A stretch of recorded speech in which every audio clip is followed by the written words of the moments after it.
Okay, welcome back.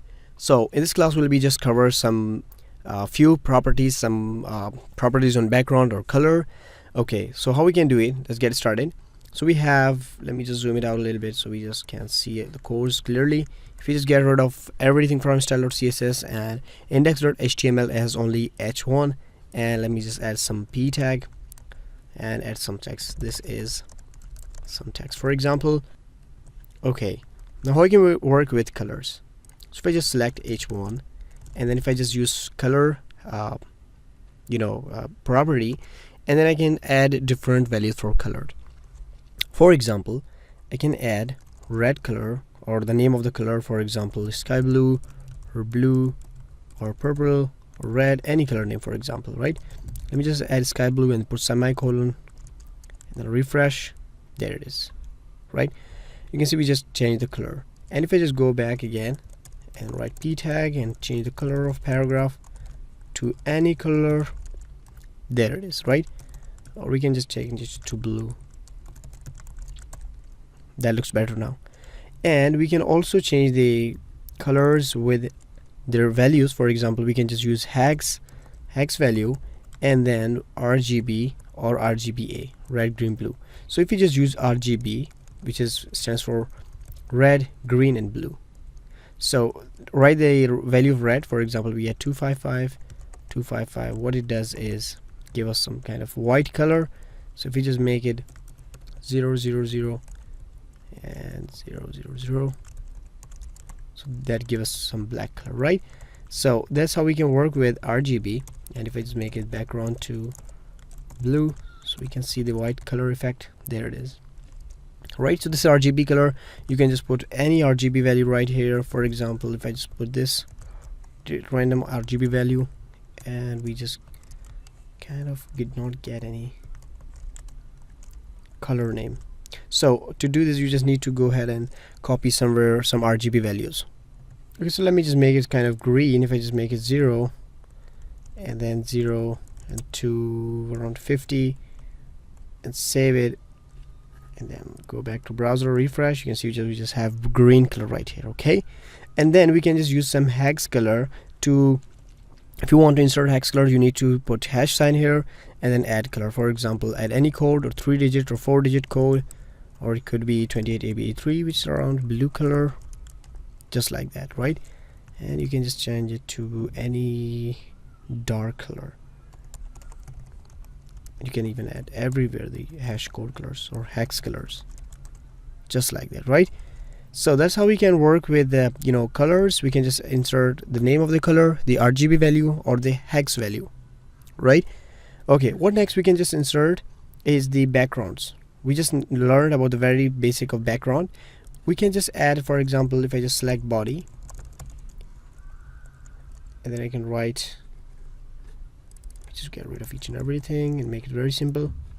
And if I just write background and then dash color, and the value, for example, if I just add is for example DDD, it gives me some kind of a gray background. Now for example, I want to add image on the background. So in that case, what I have to do is, if I just go to Google and write some background images. Okay, great. Let me just copy this, and if I just save this to my desktop CSS, and I will just call this BG, and then if I just go to my URL, and then if I just say bg.png, save and refresh. Oh, we just did not get the image. Okay, let me just put some single quotes. Still not well. What I think, oh yep, this is background color, so we just need to write background image or only background. There it is, it works great. Okay, so if it just, this is on a normal zoom on 100%, if I just zoom it, it's okay. But if we just make it a normal zoom, or just change the full screen, or we can just create it on 100%, you can see it's kind of being repeating. If you just zoom it out, you can see it's just being repeating multiple times. So how we can stop repetition on image? So we need to say right here, background repeat, and then we can say no repeat. There it is. Now it will not be repeat, and you can just say, for example, if you need it for repeat, you can just write repeat, or you can say repeat x for x-axis. You can see it's kind of just like that, and you can add repeat y for y-axis for being repeating.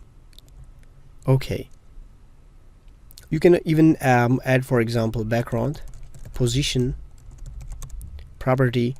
For example, if I just make it center from top to bottom, left right, it will make it center. And we can just add some kind of background position. We just learned about background position. We can just add pixels, right? 100 pixel from left to right, from left, and 200 pixel from top. If I just make it just like that, so you can see if I just increase that, or 600 pixels, you can see from top it's 600 pixels. So that's how position works. Okay, and then we have background, some kind of attachment. Now what it does is, if I just make it fixed or scroll, I can make it scroll, but if I just make it fixed, this is kind of fixed, it's now fixed. Now for example, if I just go back and then let me just add some ellipse, a lot of text we need.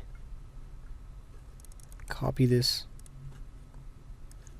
and paste this multiple times, save that and refresh this time.